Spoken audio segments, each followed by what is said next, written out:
Hi, I'm Paul from the Studio Rats. Today I'm going to be building a mini rig pedal board. So I've chosen a Pedaltrain Metro 20 to use as this gigging pedal board. So the purpose of me building this board is for me to be able to take a small pedal board to any gig, and it basically covers all situations.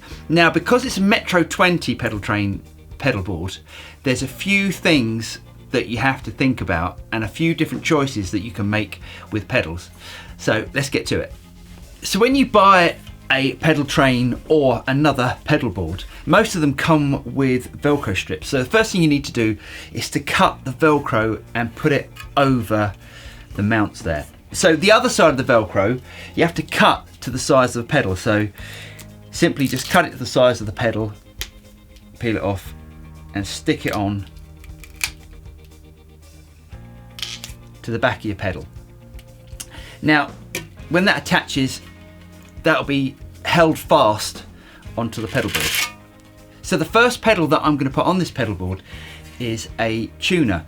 Now, the second pedal I'm going to put on it is a buffer pedal. If you use long cable runs, you'll notice that you start to lose a little bit of signal. You start to lose a little bit of top end out of your guitar sound. So that is why I use a buffer. Now, I've only got a small pedal board here, so I can use two pedals and put them side by side, but as you can see, it takes up quite a lot of real estate. So TC Electronic have released the Polytune 3, which actually comes with a buffer, so it enables me to not use two pedals but to use one pedal. So that's the first thing that's going on the pedal board. And it also means that I can put these two pedals back on my pedal wall where I'm not so worried about space.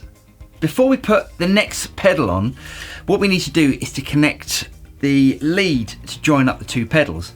So what I like to use these solderless cables. The ones that I use are from Diodario. And basically what happens is you get these cables, it comes in a big long length, and you get this cutter, and you can cut the cable to whatever length you want, and then you just fit on the jack connectors.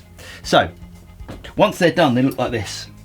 So the next pedal we're going to put on is a compressor pedal. Now, I like to have a compressor pedal second in my chain, as I like the compression going into my overdrive. So what I'm going to do first of all is to connect up the tuner and plug in the compressor pedal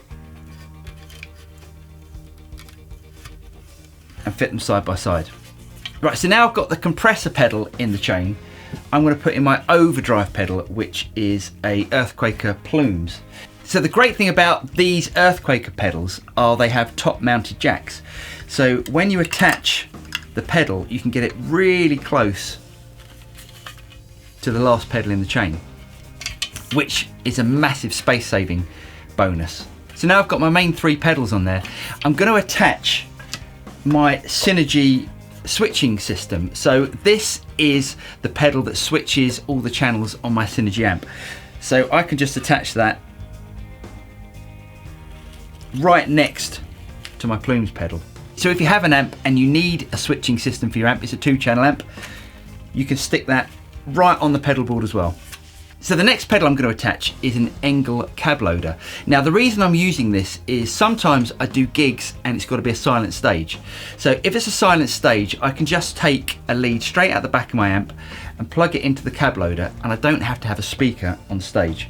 So there's only one more pedal that's got to go on, and that is a reverb pedal. Now for me, I really struggle to play without some sort of reverb and delay, so a reverb pedal is essential for me. Now what I'm going to do with this pedal is to put this about there, so I've got easy access from the input to the output, as I'm going to run this pedal in the send and return of my amplifier. Now the reason why I put the Engel cab loader over here as well is because I need to get a lead from the amplifier into there, and also to go to the PA from this part here. So I need lots of space around these pedals. So that is the pedal board built. Now we've got the tricky bit, which is the power. So let's get to that. Now, I was just about to start powering up the pedal board and wiring in all the power, and I've realised I've come across a problem. And this is one of the things about building pedal boards, is you really have to think about what size pedal board you need and where the pedals are going. So now with my reverb pedal, I need to plug that in there. So already it's a struggle getting it in, but now I can't get the lead in out of my overdrive pedal. So I have to rethink about where I'm going to put that reverb pedal. So what I'm going to do is I think, have to put it just above my tuning pedal here, just above the Polytune. So that means I've got really good access to the in, which is going to go to the send, and the out, which is the return of my amplifier. So it doesn't look very pretty, but it's going to be functional. So let's get it powered up. To run a pedal board, you either have to use batteries, which will not work with some of these smaller pedals, or you have to use power supplies. So you can either buy one of these type of power supplies, which is a cheap OEM type power supply. But the only thing about these is they tend not to be able to run all these pedals. You plug a few in, as it's not isolated, some of the pedals won't work and the power will not be enough in this thing. So you can buy one of these, which is an Spot Pro from Truetone. Now this is a fantastic power supply. It's got 12 outputs, everything's isolated. They're not cheap, but they're brilliant. But I've got this issue. Where's it going to go on my pedal board? If I put it there, it's going to block off some of the ins and outs. So I can't use this. Now another option is to mount underneath. Now this is such a chunky power supply that it protrudes beneath the bottom of the pedal board, so I can't use that. So Truetone do something called the Spot Pro Cs6. Now this is a low profile power supply, and the great thing about these are they actually fit on the Metro 20 pedal boards. So that's my next job, is to connect this to the pedal board and then to wire it all up. So let's do that next.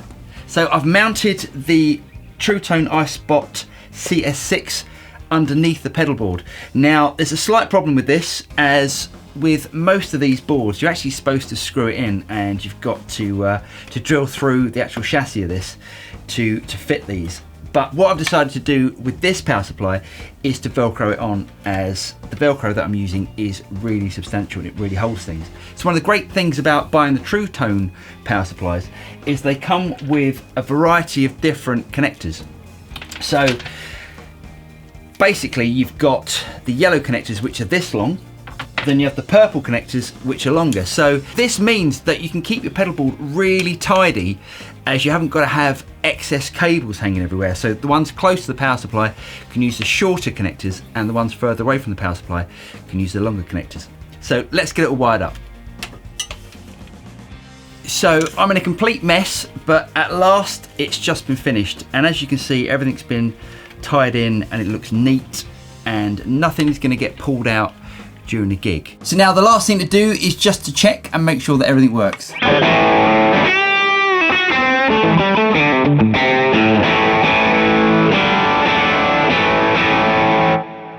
So I'm Paul from the Studio Rats. I hope you guys got something out of that. If you've got any questions, leave them in the comments below. Don't forget to like and subscribe, and you'll be notified of any future videos that come out from the Studio Rats. I'm Paul from the Studio Rats, and I'll see you guys next time. Cheers.